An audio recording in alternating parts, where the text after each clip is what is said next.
Hello बच्चों, कैसे हो आप? I hope you are all good. And आज हम लोग आगे बढ़ रहे हैं नेक्स्ट लेक्चर की तरफ, which is on selection process. देखो, लास्ट क्लास तक हम लोगों ने क्या क्या डिस्कस कर लिया था। लास्ट लेक्चर में हम लोगों ने डिस्कस किया था रिक्रूटमेंट के सारे मेथड्स, ठीक है। और उसके बाद हमने सिलेक्शन की जो बारे में कंपोनेंट के बारे में पढ़ा था, और मैंने आपको बताया था कि सिलेक्शन प्रोसेस जो होता है उसके अंदर जो है स्टेजेस अपने को पढ़नी है।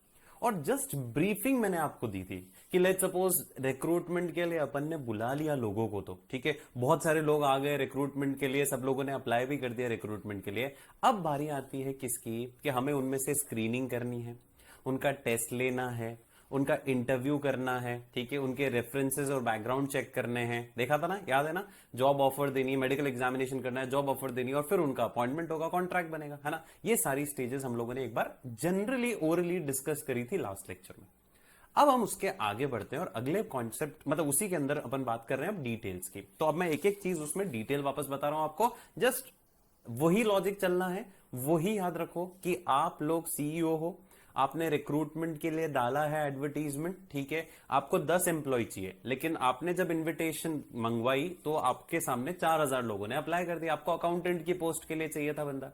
अब मान लो उसमें से कुछ तो बिल्कुल ही मिसफिट होंगे ना, बिल्कुल ही क्या होंगे, अनक्वालिफाइड होंगे, तो उनको तो आप क्या कर दोगे, एलिमिनेट कर दोगे। तो the first point which comes क्या, कि प्रिलिमिनरी स्क्रीनिंग हम लोग को करनी है सबसे पहले, ठीक है। सबसे पहला पॉइंट, सबसे पहला कॉन्सेप्ट क्या कहता है कि हमको क्या करना है, हमको प्रिलिमिनरी स्क्रीनिंग करनी है। अब प्रिलिमिनरी स्क्रीनिंग में क्या होगा, जो बिल्कुल ही क्या है, अनक्वालिफाइड कैंडिडेट्स हैं, ठीक है, तो उनको अनक्वालिफाइड और मिसफिट कैंडिडेट्स को आप हटा दोगे, ठीक है, बेस्ड ऑन इन्फॉर्मेशन जो उन्होंने सप्लाई करी थी एप्लीकेशन फॉर्म में। भाई जिन्होंने अप्लाई किया वो 10वीं पास है बंदा, मेरे को अकाउंटेंट चाहिए तो कम से कम बीकॉम एमकॉम तो होना ही चाहिए ना, है ना?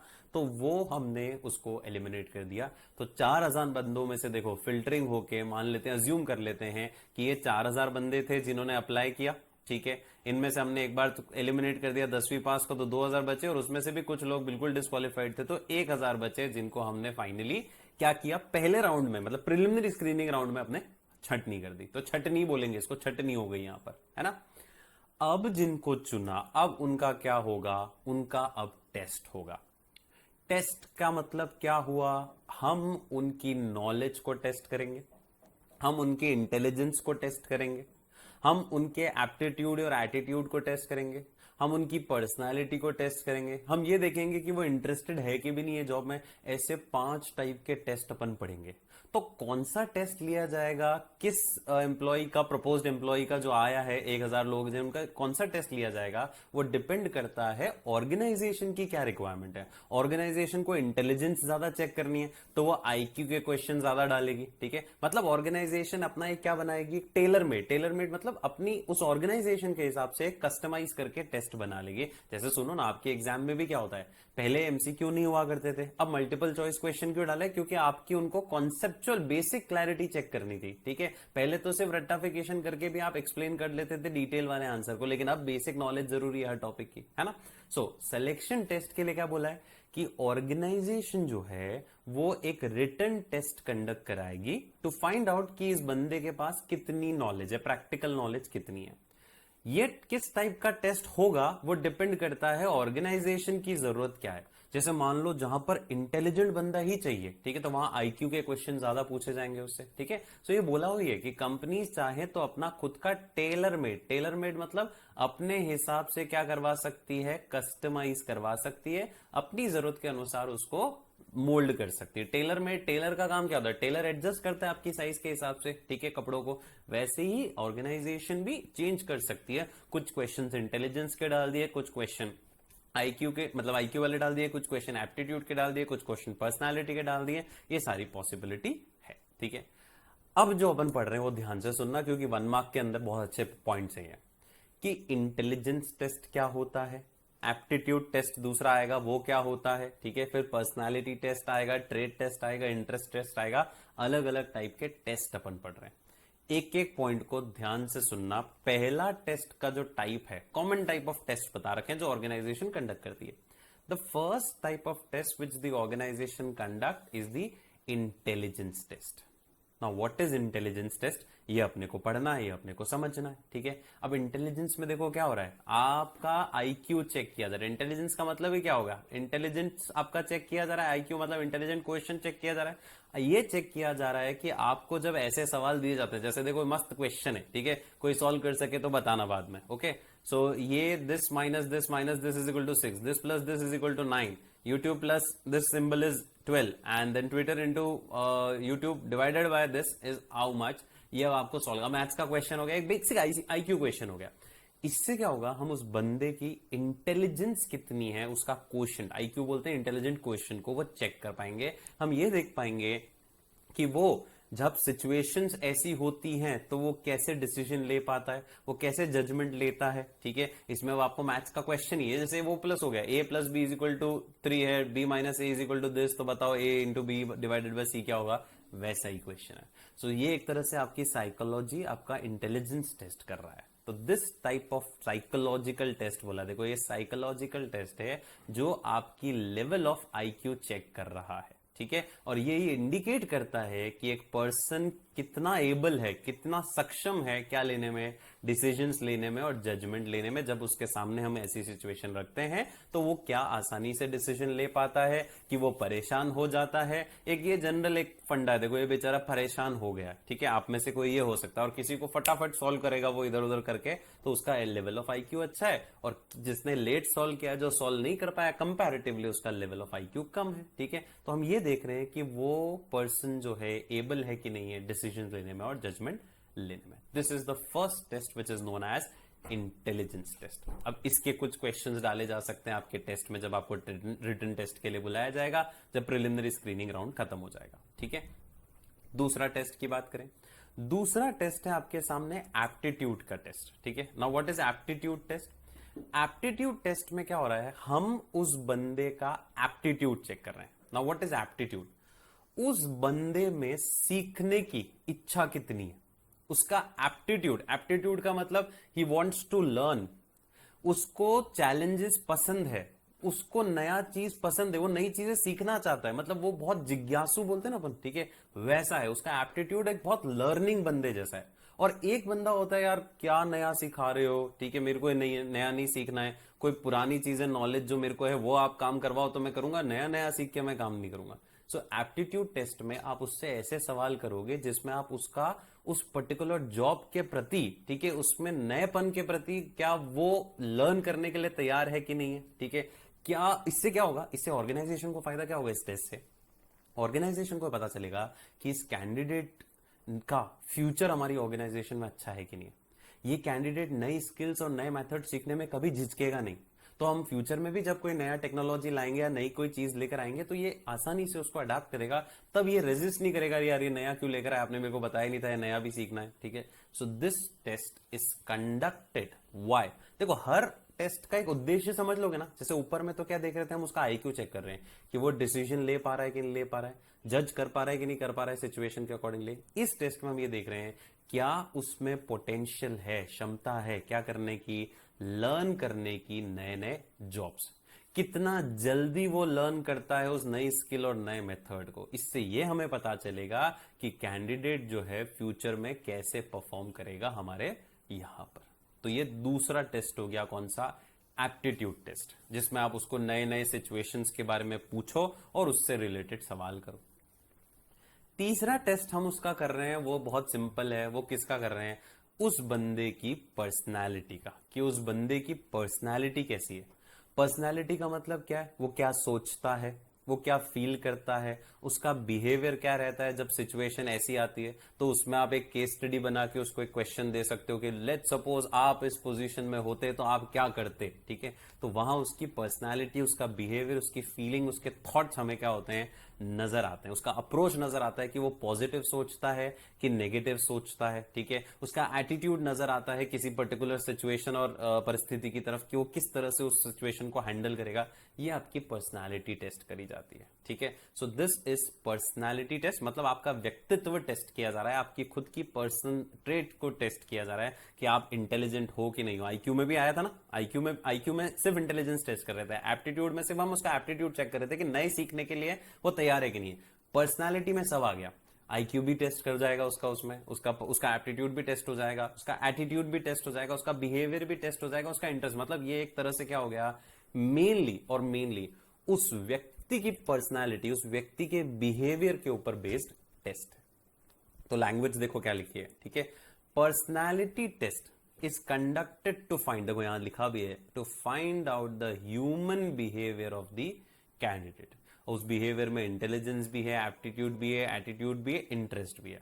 ये भी एक तरीके का साइकोलॉजिकल टेस्ट ही है, क्योंकि आप उसकी व्यक्तित्व की बात कर रहे हो, पर्सनालिटी की बात कर रहे हो। यहां हम ये चेक करने की कोशिश कर रहे हैं कि उस कैंडिडेट का अप्रोच क्या रहता है, क्या वो पॉजिटिव सोचता है, नेगेटिव सोचता है, ठीक है, कितना वो इनिशिएटिव लेने की कोशिश करता है, खुद से कितना सोचता है, खुद से कितनी मेहनत करने की कोशिश करता है जब अपना जॉब कर रहा हो, कि बस जो बोला वो करना है, ऐसा नहीं, वो खुद भी सोचता है, खुद भी सिचुएशन को एनालाइज करता है, वो देखता है नहीं इस सिचुएशन में तो मुझे ऐसा करना चाहिए, तो वो इनिशिएटिव कितना लेता है, मतलब प्योरली किसकी बात कर रहे हैं हम, उसके बिहेवियर की बात कर रहे हैं। 3 पॉइंट समझ में आए आप लोग को, वापस जल्दी से सब लोग फटाफट से। पहला कौन सा टेस्ट था, द फर्स्ट टेस्ट जिसके बारे में अपन ने बात करी वो था कौन सा, आपका फर्स्ट पॉइंट, ठीक है, जिसमें हम उस पर्सन का आईक्यू चेक कर रहे हैं, इंटेलिजेंस टेस्ट जिसको हम कह रहे थे, आईक्यू चेक कर रहे हैं कि वो एबल है कि नहीं है डिसीजन लेने में, जजमेंट लेने में।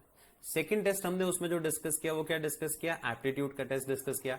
एप्टीट्यूड के टेस्ट में हम लोगों ने सिर्फ ये बात करी क्या कि उस बंदे का एप्टीट्यूड किसके लिए, लर्न करने के लिए, नई स्किल्स, नई टेक्नोलॉजी, नए जॉब्स को लर्न करने के लिए उसका एप्टीट्यूड कैसा है। और तीसरे टेस्ट में हमने उसकी बिहेवियर, उसकी अप्रोच कैसी है सिचुएशंस के सामने, उसकी बात करी। चौथा टेस्ट आता है, कौन सा टेस्ट है, ट्रेड टेस्ट, ठीक है। अब इस टेस्ट का क्या कॉन्सेप्ट है समझो, ठीक है। ट्रेड टेस्ट में क्या होता है, देखो यहां पर आपको एक इमेज दी मैंने, और हर इमेज बहुत प्रॉपर लॉजिक के साथ है। ये नाई है और ये हेयर कट कर रहा है। अब मान लो इस नाई के यहां पर एक एम्प्लॉय चाहिए नाई को, तो उसने रिक्रूटमेंट करवाया, ठीक है, नाई भी रिक्रूटमेंट करवा सकता है, ऐसा हो सकता है। फिर इस बंदे को बोला यार मैं आपको सेलेक्ट तो करने वाला हूं पर मैं आपका टेस्ट लूंगा, आप एक कस्टमर के बाल काट के बताओ मुझे, मतलब वास्तविकता में आपने उसको वो सिचुएशन में डाल दिया, ठीक है, और आप वहां खड़े होकर और देख रहे हो उसको कि ये ढंग से काट रहा है कि नहीं काट रहा है, इसके पास ट्रेड मतलब जिस काम के लिए आया है, ठीक है, जिस पर्टिकुलर चीज के लिए आया है उसकी स्किल इसके पास है कि नहीं है। तो ट्रेड टेस्ट में हम उसका क्या कर रहे हैं, उसकी स्किल्स को चेक कर रहे हैं। अब आप बोलोगे सर एप्टीट्यूड टेस्ट में भी तो यही हो रहा था, ये जो सर आपने ऊपर बताया हमको कौन सा टेस्ट, एप्टीट्यूड टेस्ट, ये भी तो आप देख रहे हो कि उसमें लर्न करने की, जॉब, नए जॉब को सीखने की, समझने की इच्छा है कि नहीं है। वो फ्यूचर के लिए था कि फ्यूचर, अभी की स्किल अगर आप चेक कर रहे हो कि अभी उसके पास कितनी स्किल है, वो ट्रेड टेस्ट में टेस्ट होगा। और फ्यूचर में भी वो सीखने के इच्छुक है कि हम उसको बोले देखिए नया हेयर कट का स्टाइल आने वाला है फ्यूचर में, ये भी तैयार है तू सीखने के लिए, ये भी काट लेगा, वो बोलेगा हाँ मैं काट लूंगा, या वैसे क्वेश्चंस आपने उससे पूछे, तो that is aptitude test, okay. तो ट्रेड टेस्ट और एप्टीट्यूड टेस्ट में दोनों में आप उसकी चेक तो स्किल ही कर रहे हो, लेकिन ट्रेड में आप एग्जिस्टिंग स्किल्स चेक कर रहे हो, जबकि एप्टीट्यूड में आने वाले समय में वो स्किल लेने के लिए तैयार है कि नहीं है वो चेक कर रहे हो। तो ट्रेड टेस्ट में हमने क्या किया, हम उसकी एग्जिस्टिंग स्किल्स चेक कर रहे हैं ताकि हमें पता चले क्या कि उस बंदे के पास लेवल ऑफ नॉलेज कितनी है, वो कितना प्रोफिशिएंट है मतलब एफिशिएंट है उस काम को करने में, उस प्रोफेशन को करने में, उस काम को करने में, क्या उसको ट्रेनिंग की जरूरत तो नहीं है। यहां पे आइडिया लग जाएगा हम लोग को, ठीक है। डिफरेंस क्या है दोनों में आपको बता दिया मैंने। ट्रेड टेस्ट किसकी बात करता है, ट्रेड टेस्ट बात करता है प्रेजेंट स्किल्स की, जबकि एप्टीट्यूड टेस्ट बात करता है आने वाले समय में वो स्किल्स एक्वायर कर पाएगा कि नहीं कर पाएगा उसकी। क्लियर। अगला टेस्ट कौन सा है, इंटरेस्ट टेस्ट। आखिरी टेस्ट जो है पांचवा हमारा वो कौन सा है, इंटरेस्ट टेस्ट। इंटरेस्ट का तो मतलब क्या हो गया, क्या वो इंटरेस्ट ले रहा है उस काम में कि नहीं, जिस काम के लिए हम उसको रखने वाले हैं, जिस काम के लिए हम उसको हायर करने वाले हैं, उसको फाइनलाइज करने वाले हैं, क्या उसको उस जॉब में इंटरेस्ट है कि नहीं है। तो उसके लिए हम उसी जॉब से रिलेटेड कुछ उससे सवाल करके और ऐसे ऑप्शंस देंगे कि हमें पता चल जाएगा कि ये लीस्ट इंटरेस्टेड है इन कामों को करने में, ठीक है। इनडायरेक्टली हम उससे ऐसे कुछ पूछेंगे। So this task is conducted to find out the type of job in which the candidate has more interest. जैसे हम उससे पूछेंगे, जैसे हमने उसको बुलाया नाई की जॉब के लिए, हम उसको 4 सवाल पूछेंगे कि आपको अगर फ्यूचर में कभी जॉब मिले हायर पोजीशन के लिए तो आप कौन सी प्रेफर करोगे। हम उसमें ऑप्शन डाल देंगे कि आप नाई ही कंटिन्यू करना चाहते हो, ठीक है, या आप पार्लर खोलना चाहते हो खुद का, अब उससे पता चल जाएगा उसको खुद का पार्लर खोलने में इंटरेस्ट अगर है तो वो उस ऑप्शन पे टिक करेगा, मतलब वो ज्यादा दिन तक यहाँ टिकेगा नहीं, उसको इंटरेस्ट नहीं है इस काम में, ठीक है। सो ये आप इंटरेस्ट टेस्ट डेवलप कर सकते हो जिसमें हम उस कैंडिडेट का इंटरेस्ट किस एरिया में ज्यादा है, ठीक है, किस जॉब को वो ज्यादा फैसिनेट करता है, मतलब किस तरफ उसका अट्रैक्शन ज्यादा है, ठीक है। फैसिनेशन मतलब वो आकर्षित किस जॉब की तरफ ज्यादा हो रहा है, क्योंकि किसी जॉब की तरफ आप ज्यादा आकर्षित होगे, किसी जॉब की तरफ आप कम आकर्षित होगे, तो ज्यादा किस तरफ है वो आपको इस इंटरेस्ट टेस्ट के अंदर, या इसको प्रोफिशिएंसी टेस्ट भी बोल सकते हैं, उसके अंदर आप देखोगे। क्लियर, ठीक है। तो 5 टेस्ट हम लोगों ने कर लिए। पढ़ क्या रहे हैं, सिलेक्शन का प्रोसेस पढ़ रहे हैं। 4000 एम्प्लॉय ने अप्लाई किया, हमने प्रिलिमिनरी स्क्रीनिंग करके 1000 को चुना। अब उस 1000 का हमने टेस्ट लिया। टेस्ट इन 5 बेसिस पे हो सकता है, किसी एक पे हो सकता है, 4 पे हो सकता है, मिक्स करना है, वो आपको अपने हिसाब से क्या करना है, कस्टमाइज करना है, टेलर मेड करना है। उसमें आप उसका आईक्यू भी चेक कर सकते हो, उसमें आप उसका एप्टीट्यूड भी चेक कर सकते हो कि फ्यूचर में वो लर्न करने के लिए रेडी है, उसमें आप उसकी पर्सनालिटी, उसका बिहेवियर भी चेक कर सकते हो, उसमें आप उसका ट्रेड टेस्ट मतलब एग्जिस्टिंग स्किल्स भी चेक कर सकते हो, और आप उसमें इंटरेस्ट भी देख सकते हो कि किस जॉब के प्रति उसका ज्यादा इंटरेस्ट है। अब इस राउंड के खत्म होने के बाद, टेस्ट होने के बाद, 1000 में से मान लो 50 लोग आगे बढ़े, 950 फेल हो गए, उनको हमने हटाया, 50 को हमने अगले राउंड के लिए बुलाया, दैट इज इंटरव्यू। अब हम उन 50 का क्या करेंगे, अब हम उन 50 का इंटरव्यू लेंगे, ठीक है। अब इस इंटरव्यू में क्या होगा वो अपने को पढ़ना है। देखो इंटरव्यू कैसा होता है, 1 to 1, ठीक है। आप चाहते हो, आपने देखा भी है मूवीज में, ठीक है, आपने सुना भी इंटरव्यू किस तरीके से होता है। बहुत सारी जॉब्स है, सारी जॉब्स के लिए लगभग सब में इंटरव्यू तो होता ही होता है, भले आगे पीछे की स्टेप हो ना हो, ठीक है। तो अब इस इंटरव्यू के बारे में अपन डिस्कस कर लेते हैं। इंटरव्यू में क्या होना है वो आपको ध्यान से सुनना है ना। देखो कैंडिडेट किसको बुलाया हमने, इन 50 लोगों को जो यहाँ बात कर रहे थे अपन, इन 50 को हमने इंटरव्यू के लिए बुलाया। अब इंटरव्यू में 1 to 1 भी हो सकता है यहाँ पर और भी लोग बैठे हों, ये पैनल भी होता है कभी कभी। क्या होता है, अब आपको थोड़ा सा लॉजिक समझा देता हूँ, ठीक है। हमने उस इंटरव्यू को उनको 50 लोगों को क्यों बुलाया, क्या हम उनका इंटरव्यू लेना चाहते हैं, ठीक है।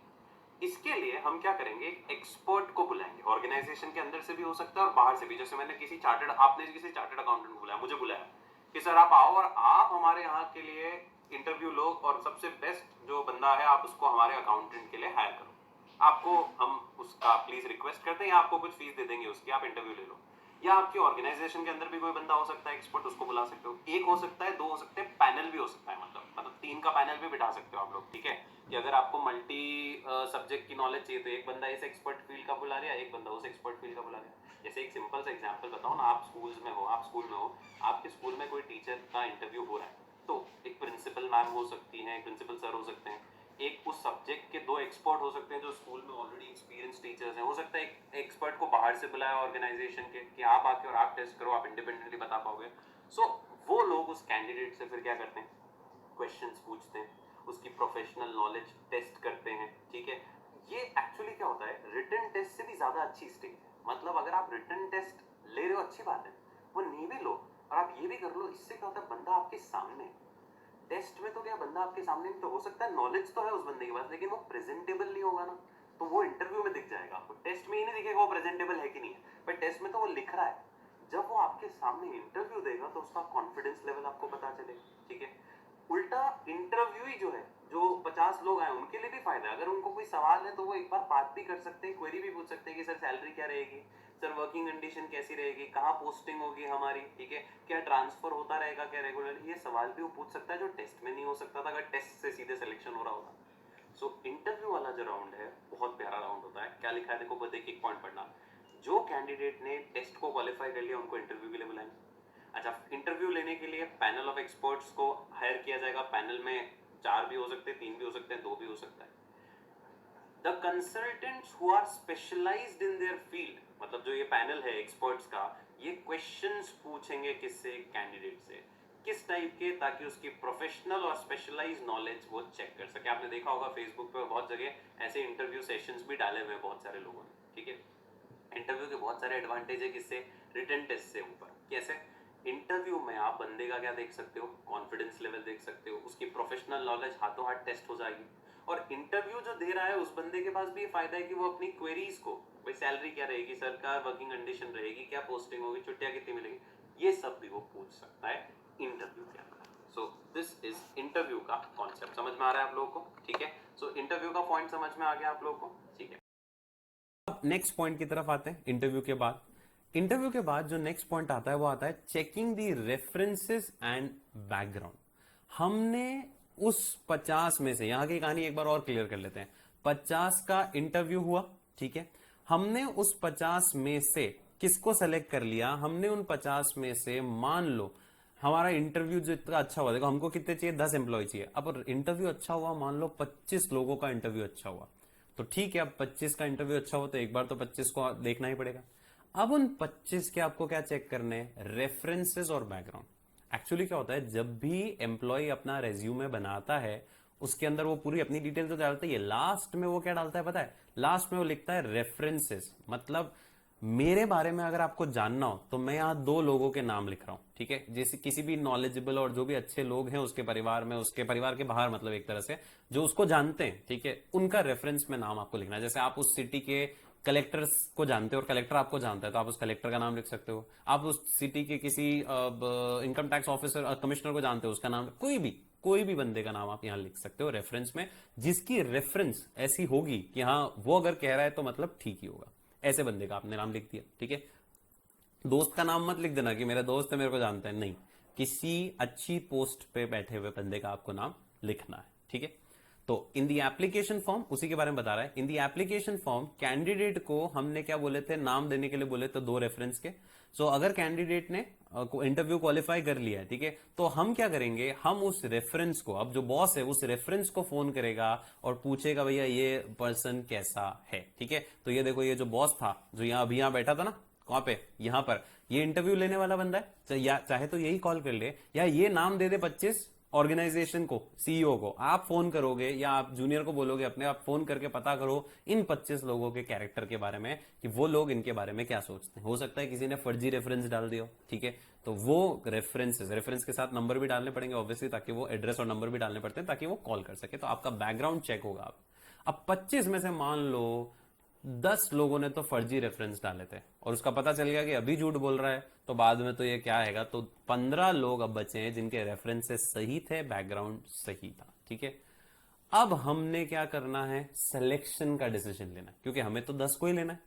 तो कैंडिडेट जिन्होंने टेस्ट भी पास कर लिया, इंटरव्यू भी क्लियर कर लिया और रेफरेंस चेक भी जिनका हो गया, अब उनको सिलेक्शन लिस्ट में डाल दिया गया है और मैनेजर को अब उसमें से मोस्ट सूटेबल कैंडिडेट को सेलेक्ट करना। अब 15 तो हो गए हमारे, अब 15 में से हमें सिर्फ कितने चाहिए, हमें चाहिए 10 जिनको हमें सेलेक्ट करना है। हमने 10 का सिलेक्शन कर लिया और 5 को भी रोक रखा है वेटिंग में, एक बार, अभी उनको फाइनल बताया नहीं है। अभी हमने क्या किया, इन 10 का क्या किया, मेडिकल एग्जामिनेशन करवाया कि इनको कोई, अच्छा मेडिकल एग्जामिनेशन देखो सारे जॉब्स के लिए जरूरी नहीं है, पर बहुत सारे जॉब्स में एक बार चेक कर ले जाते हैं कि ऑलरेडी कोई बहुत इनहेरेंट बीमारी है उसको, तो फिर ये हो सकता है बार बार बीमार होगा, छुट्टी पे जाएगा, छोड़ के चला जाएगा। So before giving any appointment letter, the candidate selected को मेडिकल फिटनेस टेस्ट के लिए जाता है। कुछ ऑर्गेनाइजेशन अपना खुद का डॉक्टर अपॉइंट करती है और टेस्ट करवाती है, और कुछ ऑर्गेनाइजेशन किसी हॉस्पिटल से कॉन्ट्रैक्ट कर लेती है कि ये बंदा आपके यहाँ आएगा, आप इसको फ्री ऑफ चार्ज एक बार टेस्ट कर लेना, पेमेंट हम कर देंगे, ठीक है। तो वहां से आपको मेडिकल टेस्ट करवाना होता है, फाइन, ठीक है। मेडिकल एग्जामिनेशन कर लिया, मान लो 10 में से 9 पास हुए, एक का नहीं हो पाया, तो वो जो 5 बचे हुए उनमें से एक को ले लेंगे फिर अपन, ठीक है। तो इस तरह से होगा, और बस टेस्ट में वैसे ज्यादातर लोग सेटिस्फाइड कर लेते हैं टेस्ट।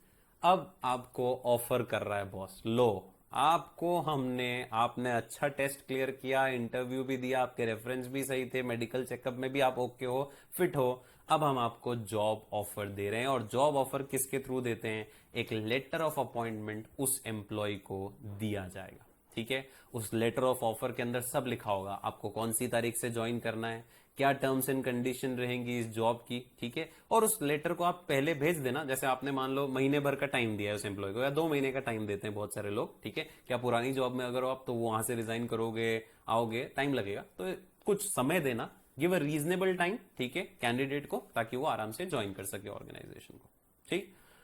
हमने उसको ऑफर दे दिया, वो रिजेक्ट भी कर सकता है, चाहे तो हो सकता है उसके पास कोई दूसरा ऑफर आ गया हो वहीं से, ठीक है, रिजेक्ट भी कर सकता है। अगर वो रिजेक्ट नहीं करता है और हाँ कर देता है, तो हम उसके साथ क्या फाइनलाइज करेंगे, कॉन्ट्रैक्ट। तो देखो ये कॉन्ट्रैक्ट बन रहा है किसके बीच में, आप और वो जो एम्प्लॉय आप लाए थे अकाउंटेंट, ठीक है, बिल्कुल मासूम सा अकाउंटेंट लाए हो आप लोग, ठीक है, और आप भी बहुत मासूम दिख रहे हो, इसको फाइनल करूंगा। So when the candidate accept the job, ठीक है, उसके साथ आप कॉन्ट्रैक्ट फाइनलाइज करोगे, उस कॉन्ट्रैक्ट में सब लिख दोगे, आपका क्या टाइटल रहेगा, मतलब आप अकाउंटेंट की पोस्ट पे जाओगे, आपकी क्या ड्यूटीज रहेंगी, क्या जिम्मेदारियां होंगी, पेमेंट कितना मिलेगा, जो अलाउंसेस दूसरे मिलते हैं, ठीक है, पीएफ और ये सब, कितने घंटे काम करना है, छुट्टियों का क्या रूल है, डिसिप्लिन रूल्स क्या है हमारे यहाँ पर, इस तरह से किया तो आपके ऊपर पेनल्टी लगेगी। प्रोबेशन का पीरियड, प्रोबेशन का मतलब होता है एक बार, अभी आप परमानेंट एम्प्लॉय नहीं बन रहे हो हमारे यहाँ पे, अभी आप प्रोबेशन पे हो, प्रोबेशन मतलब एक बार टेम्पररी माना जाएगा आपको, फिर अगर आप 2 साल 1 साल जो भी होता है वो कॉन्ट्रैक्ट के अंदर 2 साल लिखा होता है, तो 2 साल तक अगर आप कंटिन्यूसली हमारे यहाँ सेटिस्फैक्ट्री जॉब करोगे तो हम 2 साल बाद आपको परमानेंट एम्प्लॉय ट्रीट कर देंगे, ठीक है। तो प्रोबेशन पीरियड क्या होगा वो भी आप बता दो। सो this is the entire selection process, कि एक एम्प्लॉय को जब हम हायर करने वाले हैं, फाइनलाइज करने वाले हैं, तो उसके लिए पूरा लंबा प्रोसेस है। प्रिलिमिनरी स्क्रीनिंग करी, 4,000 में से 1,000 बचे, टेस्ट लिया, 1,000 में से और कम बचे, फिर टेस्ट लेने के बाद हमने उनका इंटरव्यू किया, उसमें और कम बचे, ठीक है, फिर उसके बाद उनका रेफरेंस और बैकग्राउंड चेक किया, फिर और बच गए कम, मेडिकल एग्जामिनेशन किया, हो सकता है एक आध उसमें चला जाए, फिर उनको हमने जॉब ऑफर करी और उन्होंने एक्सेप्ट कर ली तो उनके साथ कॉन्ट्रैक्ट फाइनलाइज कर लिया, ठीक है। This is the entire process of selection, जो कि ऑर्गेनाइजेशन के अंदर, स्टाफिंग के अंदर, इस सिलेक्शन प्रोसेस के अंदर होता है। रिक्रूटमेंट सिलेक्शन का डिफरेंस मैं आपको ऑलरेडी डिस्कस करके समझा चुका हूं, ठीक है, पहले भी अपन ने डिस्कस कर लिया था कि रिक्रूटमेंट पहले की स्टेज है, सिलेक्शन बाद की स्टेज है। रिक्रूटमेंट में आप आने दो करते हो, पॉजिटिव प्रोसेस है। सिलेक्शन में नेगेटिव है, आप जाने दो हटाते हो एम्प्लॉयज को, ठीक है, वहां पे कोई कॉन्ट्रैक्ट नहीं होता, यहाँ कॉन्ट्रैक्ट बनता है, ठीक है, और बाकी मीनिंग तो है ही, पॉइंट क्लियर, ठीक है। So this is all about what, this is all about selection process. अब बारी आती है तीसरे प्रोसेस की, जो है कौन सा, तीसरा कॉन्सेप्ट की, तीसरे एलिमेंट की, क्योंकि अपन एलिमेंट्स और कंपोनेंट्स पढ़ रहे हैं। रिक्रूटमेंट एक बहुत इंपॉर्टेंट एलिमेंट है स्टाफिंग का, वो पढ़ लिया, इंटरनल एक्सटर्नल रिक्रूटमेंट मेथड्स पढ़ लिए थे, फिर सिलेक्शन पूरा पढ़ लिया और उसका प्रोसेस पूरा पढ़ लिया। अब आता है ट्रेनिंग और डेवलपमेंट। ये भी एक इंपॉर्टेंट क्या है, कॉम्पोनेंट है, किसका, ऑर्गेनाइजेशन का, ऑर्गेनाइजेशन के स्टाफिंग फंक्शन का। ट्रेनिंग और डेवलपमेंट का मतलब क्या होता है, मैं एक इंट्रोडक्शन देके आज के लेक्चर पे फिर अपन फिनिश करेंगे, ठीक है, और फिर अपन नेक्स्ट लेक्चर में ट्रेनिंग और डेवलपमेंट की डिटेल डिस्कस करेंगे। ट्रेनिंग एंड डेवलपमेंट क्या होता है? ट्रेनिंग का मतलब है आप उस एम्प्लॉय को, देखो ट्रेन करना मतलब क्या हो गया, आप उस एम्प्लॉय को बता रहे हो, सिखा रहे हो कि इस तरह से तुझे ये जॉब परफॉर्म करना है, ठीक है, ताकि वो जॉब वैसे ही परफॉर्म करे जैसा हमने उनसे एक्सपेक्ट किया था, ठीक है। तो मतलब हम उनमें वो स्किल डालने की कोशिश कर रहे हैं, उसमें वो स्किल इनकॉर्पोरेट करने की कोशिश कर रहे हैं जो उसमें अभी इतनी नहीं है, लेकिन हम उसको और बेटर कर रहे हैं। चाहे कोई भी केस ले लो, क्रिकेट में क्रिकेटर को नेट प्रैक्टिस कराई जाती है ताकि हम जो उससे चाहते हैं वैसा वो परफॉर्म करें, ठीक है। तो कैंडिडेट्स को ट्रेनिंग पे भी भेजा जाता है, ठीक है, ताकि वो उस जॉब को अच्छे से परफॉर्म करे। और डेवलपमेंट का मतलब क्या हुआ कि एम्प्लॉय को हमें ग्रो कराना है, उसकी ग्रोथ बहुत इंपॉर्टेंट है, उसकी पर्सनल ग्रोथ भी बहुत इंपॉर्टेंट है, और ऑर्गेनाइजेशन के फायदे के लिए भी बहुत इंपॉर्टेंट है कि वो अच्छे से क्या करता रहे, अच्छे से काम करता रहे। तो ट्रेनिंग वर्ड जो है ना, बहुत छोटा सा वर्ड है, डेवलपमेंट बहुत बहुत बड़ा है। डेवलपमेंट के बहुत सारे तरीके हैं, जिसमें से एक ट्रेनिंग भी है कि आप उसको डेवलप कैसे कराओगे, आप उसको ट्रेन करो ताकि वो और ज्यादा अच्छे से परफॉर्म करे। और डेवलपमेंट के तरीके क्या है कि आप उसको समय समय पर कुछ गाइडेंस देते रहो, ठीक है, आप उसको समय समय पर सुपरवाइज करते रहो, तो एक्चुअली वो क्या होता है, उस चीज में और बेहतर होता जाता है, ठीक है। So training and development generally word अपन साथ में लेते हैं, मैंने हल्का सा डिफरेंस दोनों का आपको बता दिया, बाकी एग्जाम में आपको साथ में ही चलना है, ट्रेनिंग एंड डेवलपमेंट को साथ में ही चलाना है। क्या मतलब, ट्रेनिंग का पहले बता रहा हूं, training means equipping the employ, employ को आप उस पर्टिकुलर चीज में इक्विप कर रहे हो, उसको दे रहे हो क्या, विद द रिक्वायर्ड स्किल्स, आप उसको जो स्किल उसको चाहिए वो अवेलेबल करवा रहे हो, वो उसको सिखा रहे हो ताकि वो जॉब अच्छे से परफॉर्म कर सके। कैंडिडेट्स को बहुत बार ट्रेनिंग के लिए भेजा जाता है ताकि वो लोग परफॉर्म कर सके जॉब उस मैनर में जिस मैनर में हमने उनसे एक्सपेक्ट किया।